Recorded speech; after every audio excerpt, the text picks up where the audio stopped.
Good morning प्यारे बच्चों। कल हमने हमारा एक नया पाठ सांवले सपनों की याद प्रारंभ किया था, जिसके लेखक जाबिर हुसैन जी हैं। कल हमने लेखक का परिचय प्राप्त किया था कि 1945 में बिहार राज्य में उनका जन्म हुआ था। वे अंग्रेजी भाषा के प्राध्यापक थे और राजनीति में सक्रिय थे और मंत्री रहे।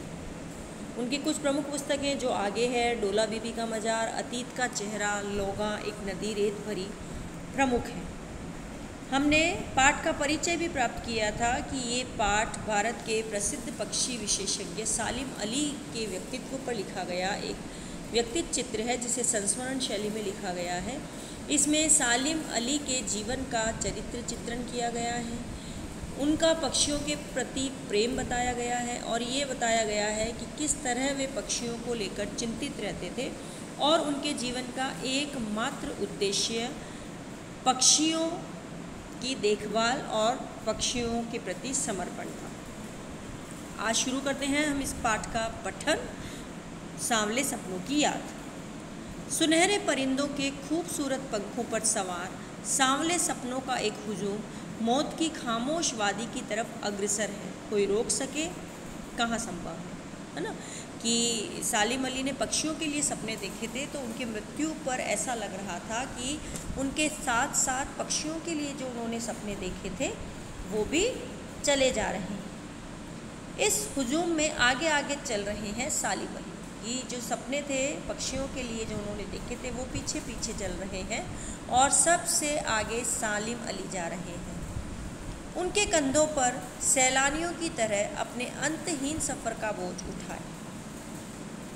सैलानी यात्रियों के लिए आता है कि यात्री जैसे अपनी यात्रा पर जाते समय अपने कंधों पर बोझ ले जाते हैं, तो वो भी अपने अंतहीन सफ़र की, मृत्यु एक ऐसा अंतहीन सफ़र है ना, जिसकी मंजिल नहीं पता या उसका अंत कब होगा, कि ऐसे वो सफ़र पर निकल गए हैं जहाँ से वो लौटकर नहीं आएंगे। और इस सफ़र में उनके कंधों पर उन सपनों का भार है। लेकिन यह सफ़र पिछले तमाम सफ़रों से भिन्न है। भीड़ भाड़ की ज़िंदगी और तनाव के माहौल में सालिम अली का यह आखिरी पलायन है। अब तो वो उस वन पक्षी की तरह प्रकृति में विलीन हो रहे हैं जो ज़िंदगी का आखिरी गीत गाने के बाद मौत की गोद में जा बसा हो। कोई अपने जिस्म की हरारत और दिल की धड़कन देकर भी उसे लौटाना चाहे तो वह पक्षी अपने सपनों के गीत दोबारा कैसे गा सकेगा। कि अब पक्षियों के लिए जो सपने देखने वाले व्यक्ति थे सालिम अली, उनकी मृत्यु हो चुकी है और कोई भी अपने प्राणों तक को उनमें अगर भर देना चाहे तो वह उन्हें पुनर्जीवित नहीं कर सकते हैं। मुझे नहीं लगता कोई इस सोए पक्षी को जगाना चाहेगा। वर्षों पूर्व खुद सालिम अली ने कहा था कि लोग पक्षियों को आदमी की नज़र से देखना चाहते हैं। यह उनकी भूल है, ठीक उसी तरह जैसे जंगलों और पहाड़ों, झरनों और आबशारों को प्रकृति की नज़र से नहीं, आदमी की नज़र से देखने को उत्सुक रहते हैं। कि उनका ये मानना था बेटा कि यदि हम प्रकृति को समझना चाहते हैं, पक्षियों को समझना चाहते हैं, तो हमें उनको उनकी दृष्टि से देखना होगा। कि आज हम प्रकृति को देखते हैं, उसकी सुंदरता को निहारते हैं, तो वो सुंदरता हम अनुभव तभी कर पाएंगे जब हम स्वयं प्रकृतिमय होकर उस प्रकृति के बीच में जाएंगे, उस प्रकृति से एक संबंध स्थापित करेंगे। सिर्फ मानव से कि प्रकृति हमें ये देती है, प्रकृति से हमें ये लाभ है, प्रकृति हमारी ये काम आती है, इन बातों को ध्यान में रखते हम प्रकृति को देखेंगे तो प्रकृति का जो वो सूक्ष्म सौंदर्य है उसे हम अनुभव नहीं कर पाएंगे। उसी तरह यदि हम पक्षियों को जानना चाहते हैं, उन्हें पहचानना चाहते हैं, उनके दुखों को साझा करना चाहते हैं, तो हमें पक्षियों को पक्षियों की नज़र से देखना होगा। कहते हैं ना कि बच्चे को अगर समझना है तो बच्चों के बीच बच्चा बनना पड़ता है। वही चीज़ है कि पक्षी को अगर समझना है तो उस पक्षी के दर्द को समझने की क्षमता हमें अपने आप में विकसित करनी होगी। भला कोई आदमी अपने कानों से पक्षियों की आवाज़ का मधुर संगीत सुनकर अपने भीतर रोमांच का सोता फूटता महसूस कर सकता है?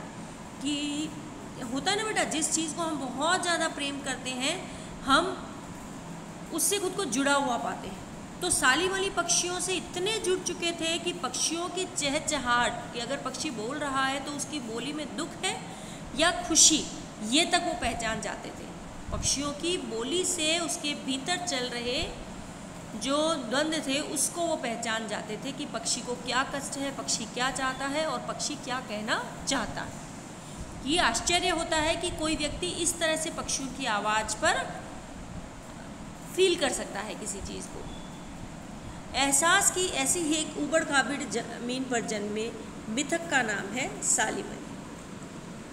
पता नहीं इतिहास में कब कृष्ण ने वृंदावन में रासलीला रची थी और शोक गोपियों को अपनी शरारतों का निशाना बनाया था।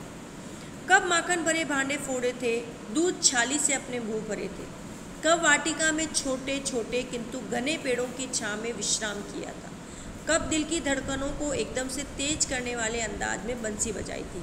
और पता नहीं कब वृंदावन की पूरी दुनिया संगीतमय हो गई थी। पता नहीं यह सब कब हुआ, लेकिन कोई आज भी वृंदावन जाए तो नदी का सांवला पानी उसे पूरे घटनाक्रम की याद दिला देता है। हर सुबह सूरज निकलने से पहले जब पतली गलियों से उत्साह भरी भीड़ नदी की ओर बढ़ती है तो लगता है जैसे उस भीड़ को चीर कर अचानक कोई सामने आएगा और बंसी की आवाज़ पर सब किसी के कदम थम जाएंगे। हर शाम सूरज ढलने से पहले जब वाटिका का माली सैलानियों को हिदायत देगा तो लगता है जैसे बस कुछ ही क्षणों में वो कहीं से आ टपकेगा और संगीत का जादू वाटिका के भरे पूरे माहौल पर छा जाएगा। वृंदावन कभी कृष्ण की बांसुरी के जादू से खाली हुआ है क्या? है ना, मिथक मतलब झूठ, है ना, कई सुनी बातें। तो कि सालिम अली पर विश्वास हम क्यों नहीं कर सकते, जबकि हम तो वृंदावन में कृष्ण के होने का एहसास करते हैं। पता नहीं कृष्ण हुए होंगे नहीं हुए होंगे, लेकिन आज के परिप्रेक्ष्य में या आज भी जब हम वृंदावन जाते हैं तो हमारे मन में यही अनुभव है कि इस जगह श्री कृष्ण ने रास रचाया होगा, यहाँ बैठकर श्री कृष्ण ने बांसुरी बजाई होगी, इस घर में जाकर श्री कृष्ण ने मटकी फोड़ी होगी और माखन खाया होगा। कि जब हम इतने पुराने उस मिथक पर भी विश्वास करते हैं और वो वृंदावन हमें आज भी कृष्ण की उपस्थिति का एहसास कराता है, कि जब वृंदावन की गलियों में हम घूमते हैं तो हमें ऐसा लगता है कि अभी यहाँ मुरली की मधुर धुन आएगी, यहाँ कृष्ण आएंगे, कृष्ण के पीछे गायें आएंगी। तो कि जब हम उस मिथक पर विश्वास करते हैं तो सालिम अली पर विश्वास करना हमारे लिए बहुत ज़्यादा दुष्कर नहीं होगा। मिथकों की दुनिया में इस सवाल का जवाब तलाश करने से पहले एक नज़र कमज़ोर काया वाले उस व्यक्ति पर डाली जाए जिसे हम सालिम अली के नाम से जानते हैं, है ना। कि जब हम उस मिथक पर विश्वास कर सकते हैं तब तो हमें जीते जागते जो व्यक्ति हैं, जो हमारी आंखों के सामने हैं, उसको देखना चाहिए। उम्र को शती तक पहुंचने में थोड़े ही दिन तो बच रहे थे, है ना, 100 ईयर्स का होने। संभव है लंबी यात्राओं की थकान ने उनके शरीर को कमज़ोर बना दिया हो और कैंसर जैसी जानलेवा बीमारी उनकी मौत का कारण बनी हो, लेकिन अंतिम समय तक मौत उनकी आंखों से वह रोशनी छीनने में सफल नहीं हुई जो पक्षियों की तलाश और उनकी हिफाजत के प्रति समर्पित थी। हिफाजत मतलब रक्षा। सालिम अली की आंखों पर चढ़ी दूरबीन उनकी मौत के बाद ही तो उतरी कि उनकी उम्र बहुत अधिक थी बेटा, और कैंसर जैसी बीमारी जिसमें शरीर एकदम कमज़ोर हो जाता है और बहुत सारे उसके साइड इफ़ेक्ट्स बॉडी में होते हैं, लेकिन फिर भी अपने अंत समय तक उन्होंने अपने जीवन को पक्षियों के प्रति समर्पित किए हुए रखा। उन जैसा बर्ड वाचर शायद ही कोई हुआ हो, लेकिन एकांत क्षणों में सालिम अली बिना दूरबीन भी देखे गए हैं कि पक्षियों के प्रति जीवन के अलावा उनका एक और जीवन भी था। दूर क्षितिज तक फैली जमीन और झुके आसमान को छूने वाली उनकी नज़रों में कुछ वैसा ही जादू था जो प्रकृति को अपने घेरे में बांध लेता है। सालिम अली उन लोगों में थे जो प्रकृति के प्रभाव में आने की बजाय प्रकृति को अपने प्रभाव में लाने के कायल होते थे। उनके लिए प्रकृति में हर तरफ एक हंसती खेलती रहस्य भरी दुनिया पसरी थी, कि मतलब वो ये चाहते थे कि वो प्रकृति से प्रभावित ना हो, प्रकृति उनसे प्रभावित हो। इतना वो प्रकृति को करीब से जानना चाहते थे, इतना प्रकृति में रच बस जाना चाहते थे, और उन्हें लगता था कि प्रकृति के में हर जगह कोई ना कोई रहस्य छिपा हुआ है और उस रहस्य को हम तभी जान पाएंगे जब हम उसके करीब जाएंगे। यह दुनिया उन्होंने बड़ी मेहनत से अपने लिए गढ़ी थी। इसके गढ़ने में उनके जीवन साथी तहमीना ने काफ़ी मदद पहुंचाई थी। उनकी पत्नी का नाम था बेटा तहमीना, और वो ये मानते थे कि यदि वो प्रकृति के इतने करीब है तो उसमें उनकी पत्नी का योगदान भी बहुत अधिक है। तहमीना स्कूल के दिनों में उनकी सहपाठी रही थी। अपने लंबे रोमांचकारी जीवन में ढेर सारे अनुभवों के मालिक सालिम अली एक दिन केरल की साइलेंट वैली को रेगिस्तानी हवा के झोंकों से बचाने का अनुरोध लेकर चौधरी चरण सिंह से मिले थे। वे प्रधानमंत्री थे। चौधरी साहब गांव की मिट्टी पर पड़ने वाली पानी की पहली बूंद का असर जानने वाले नेता थे। पर्यावरण के संभावित खतरों का जो चित्र सालिम अली ने उनके सामने रखा, उसने उनकी आंखें नम कर दी। केरल की साइलेंट वैली एक हरा भरा क्षेत्र बेटा, तो अंधाधुंध पेड़ों की होती कटाई और पर्यावरण का जो प्रदूषण हो रहा है, उससे उन्होंने कहा था कि जिस तरह भारत में रेगिस्तान फैला है, आने वाले समय में साइलेंट वैली भी उस रेगिस्तान में कन्वर्ट हो सकती है। और अपनी इस समस्या को या प्रकृति से संबंधित इस समस्या को उन्होंने तात्कालिक प्रधानमंत्री चौधरी चरण सिंह को बोला। चौधरी चरण सिंह बेटा एक किसान थे और पेड़ों का और फसलों का महत्व जानते थे, पर्यावरण का महत्व जानते थे।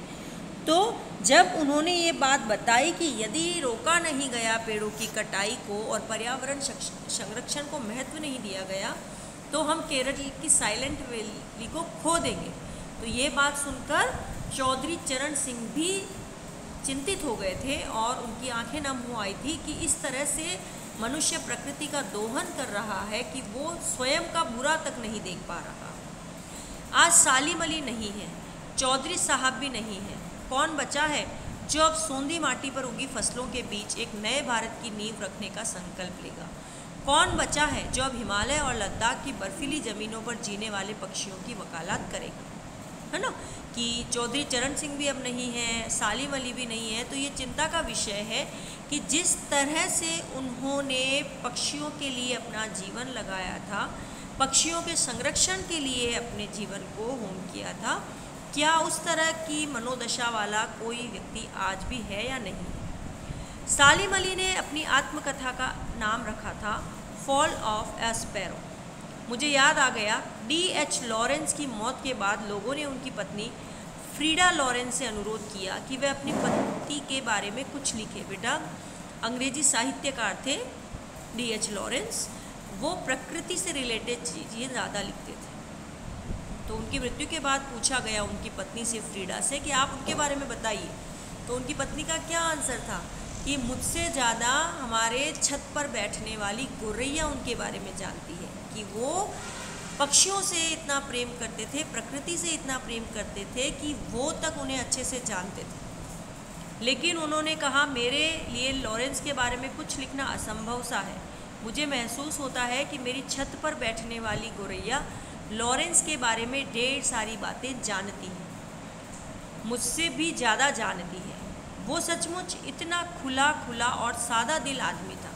मुमकिन है लॉरेंस मेरी रगों में, मेरी हड्डियों में समाया हो, लेकिन मेरे लिए कितना कठिन है उसके बारे में अपने अनुभवों को शब्दों का जामा पहनाना।